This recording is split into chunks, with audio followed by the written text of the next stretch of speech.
Hello, everyone. In today's video, I'm so excited to interview Dalia, CEO of Streetwise Mortgages. In today's video, we want to talk about how to set a solid foundation to your real estate portfolio.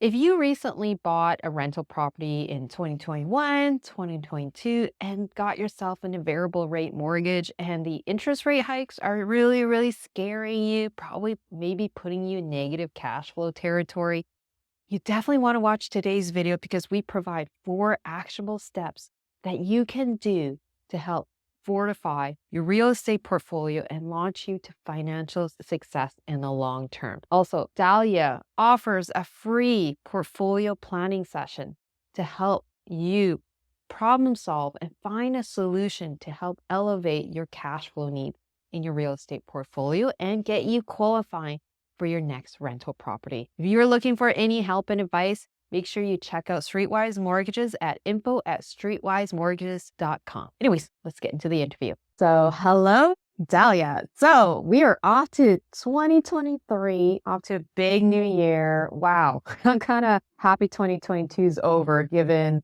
the massive interest rate hikes. Now that we're on to a fresh start, you have 4 strategies to fortify your real estate portfolio. And I would love to hear the 4 and ask you a few questions. So hopefully you don't mind me asking you questions maybe in the middle of your conversation. This is a very organic conversation. So why don't we jump into first, what made you think of this? And then are these things that you've been doing with your clients that have been successful?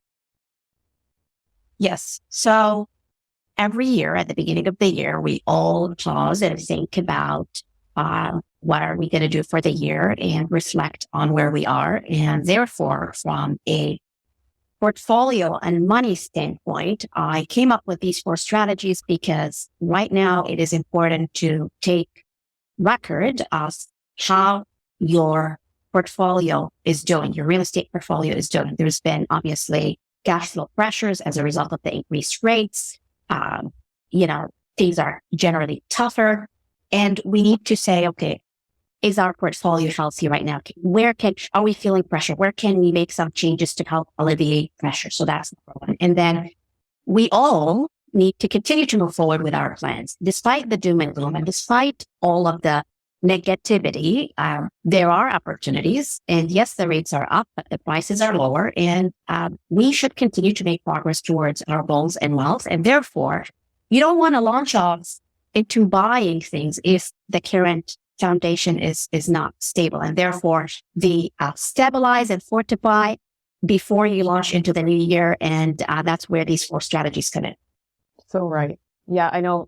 I think you resonate, well, at least with me, like a lot of times you're just so keen to just get on with the next investment or the next big thing. And then you don't take a step to reflect and say, okay, am I putting yourself and myself in the best position to do this, right?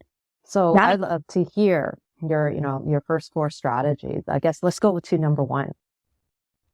Yeah. So number 1 is about the most pressing issue right now with real estate investors, with many real estate investors, is cash flow pressures. The rates obviously have increased by 400% for those who are variable rates or adjustable rate mortgages, or even those who are on fixed rate mortgages coming into this new environment where the rates are higher. They're feeling the impact on their cash flow. So the first strategy is around how we address the cash flow pressures. And here's the thing. There are debt solutions and there are income solutions. So I'm going to touch on both quickly. When it comes to debt, there are ways to restructure debt right now to bring that monthly payment down. And it could be anything from extending the amortization or paying down other expensive debts that you have and replacing, expensive debt with cheaper money. We've also come up with a strategy called the Streetwise Cashflow Booster Strategy. You can Google it, and it is a way to basically significantly turn a negative cash flow into a positive cash flow. So it's really important right now to say, okay, where can I restructure debt? Are there opportunities? And talk to your mortgage broker, or of course, my team is here to help you to do so. On the income side, are there opportunities to charge for additional things like storage, parking, maybe switching into short-term or mid-term rentals to bring up your rental income, right? And here's the ironic strategy. I know this is not intuitive, but you can actually buy a property and use the cash flow. Like if you invest into a rent-to-own strategy, for example, the cash flow is going to be high, or a short-term rental. You're going to create cash flow that can offset some of the shortages in your portfolio. So it is not one thing, but it's about looking at things holistically, taking stock and saying, okay, where do I need to make changes on both fronts? That is really the first step. So getting back to the cash flow booster, I have a video up here for people to look at. It's one where you can boost your cash flow from negative, I think, $200 to positive $2,400. So I'll share that example up here. So getting back to your, I love the point you said about looking at it from a portfolio perspective. There is going to be, not every property is going to be a win every single year. So one property might cash flow very well. You might have a rent to own, or you might have a higher cash flowing property because it has more units.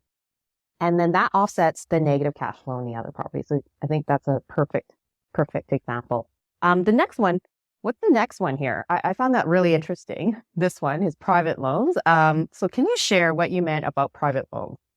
Yeah, so the next one is about exiting any private loans. So a private loan is essentially a mortgage that some clients get because they don't qualify with a regular bank or a regular lender, or because they bought a property that they were going to renovate, so they took private money to do so.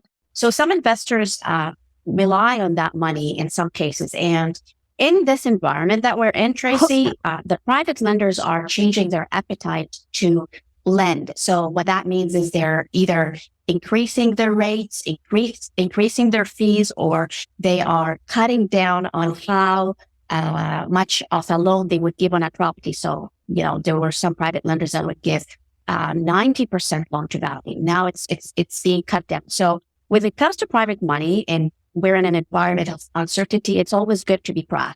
And what I'm referring to here is, if you have a private loan that is going to come up for renewal in the next 6 months, start talking to your broker about options on how you're going to exit that deal. You don't want to wait till later and get surprised by big changes in the private market that you have not really planned for, because the environment has shifted. So in that example, just be more specific. So say you have a private loan that's up for renewal in 6 months. And is it typical, because I've never done a private loan, is it typical that during the time you had your loan that you were in a certain interest rate? And then if you're going up for renewal, then the interest rates could hike up, like hike up. It can hike up. And these loans are typically short-term loans. They're 6 months, 1 year, sometimes 2 years. So these are not 5-year term mortgages. And at renewal, that is the opportunity actually for the lender to either say, hey, I want out of this deal, or hey, I'm going to stay in this deal, but I'm going to make some changes. And the changes include the fees, the loan to value, and the interest rate. Okay. Thank you for that. And just curious, what are the interest rates you're looking at for a private loan? The interest rates on first mortgages, private money, used to be in the 6% before the rate hikes. Now you're looking at about 9% to start on a first mortgage, and on a second mortgage, the minimum would be, 12%. This excludes any fee that the private lender charges. Yeah, the look on your face is not. I don't think I need to say anything. The face is pretty self-explanatory. Okay, that's great. Yeah, get out of those loans. Okay, get out of them. So the next one, okay, this one is about preparing yourself, right? So what is the preparation steps you could do? Because we've got a situation, you're saying that housing prices has softened. We may have a couple more interest rate hikes from Bank of Canada, who knows? But there's more and more opportunities now. Yes, 100%. Like if you take an example and run them out, right? 6 months ago, you used to pay above asking for a property and the rates were low, right? So what does the cash flow look like versus now getting a good discount despite the fact that the rates are higher. I've got examples where the properties are still performing well despite the fact that the rate is higher because the debt is smaller. But on this point, with respect to interest rates, there is an upcoming Bank of Canada meeting, and they will very likely raise the rates one last time. Nobody has the crystal ball, but again, I follow a lot of indicators and industry leaders, and this is likely going to be the last one. And hopefully it is the last one because they keep an eye up, obviously, on unemployment and on the inflation, right? So if you have, and here's the thing, right now, any rate decisions we're making, Tracy, are actually more important than ever for us real estate investors. Because if whatever decision you're going to make today, knowing that there is uncertainty in the market, it's going to impact the next set of years in your portfolio. So there is a rate increase coming up. If you have a renewal that is coming up in the next 6 months, don't wait to get that renewal letter in the mail to pick a term. Start the discussion early on with your mortgage broker to say, okay, what rate decision should I make right now? And my summary on rates is, do not lock into a 5 years fixed because the rates will eventually come down and you're going to be locking at the height of the cycle. Take a 1 or 2 years fixed. So be proactive about your renewals. Do not wait until that letter comes in the mail because the rate decision that you're going to make right now is most crucial given the times we're in. Yeah, yeah, of course. But I think that in a way, if you're already in a variable rate mortgage and there is no mortgage renewal coming up, this is not to say go jump into a short-term fixed mortgage, right? It could mean like, unfortunately, like me, I just have to suck it up. So I think that if you can just be patient and just look out for the next year or two, that's when the tides are changing. Exactly. Not suggesting that you come out of a variable rate and go lock into a 1 year fix. Absolutely not. Pretty much everyone agrees that we are reaching the peak of the rate increase cycle. So if you can suck it up in your own words, then stay the course for 12 or 18 months because eventually these rates will come down in 2024. That's right. Okay, awesome. Now, the last piece was like preparing for success. What are the steps to do that right now? Okay, so at the beginning of COVID, when the markets were tanking, I did share a quote that says that luck favors that prepared. And today I am sharing that same quote again. And what that means is, one, you have to, again, plan, like reflect on what happened, make any necessary adjustments, and then think about lining up capital in the most effective way because you're going to continue to grow and you're going to benefit from opportunities that are going to present themselves in this market. So you want to set up line of credits where possible, secured line of credits on your properties where possible. If you already have a secured line of credit, top it up. If you don't have one, then set one up. Line of credits do not cost you anything per month. And only when you use them, you pay an interest-only payment. But they allow you to jump on anything that comes your way quickly because back in COVID, and the thing is that sometimes people forget quickly. Everybody rushed to the banks to set up line of credits because they were concerned about losing their jobs and some wanted to pick up opportunities and there was a rush and the approvals were taking a good 6 months at the time. So be proactive. Luck favors the prepared. Love that. So true. I do recall how excruciating long the process was 2 years ago. That was forever. But, we might be coming to the same point. All of a sudden, if, interest rates like stop or slightly decrease, the market changes really fast. So it's good to just be prepared and unlock the equity in your house or in your properties and just have that ready. And just like you said, Dalia, if you don't use it, you're not going to pay any interest payments. So it's just a matter of having those credits ready. So just last thing, I keep saying one last thing. I do want to touch on really quickly. You said we're in a position where the stress test is pretty stressful. to qualify for a mortgage, but you said that there was innovative products coming into the market. Could you just quickly touch on that? And that would be a good segue for our next video. We could go a deep dive into those types of products. Sure. So the stress test is a perfect name for the stress test because it is stressful.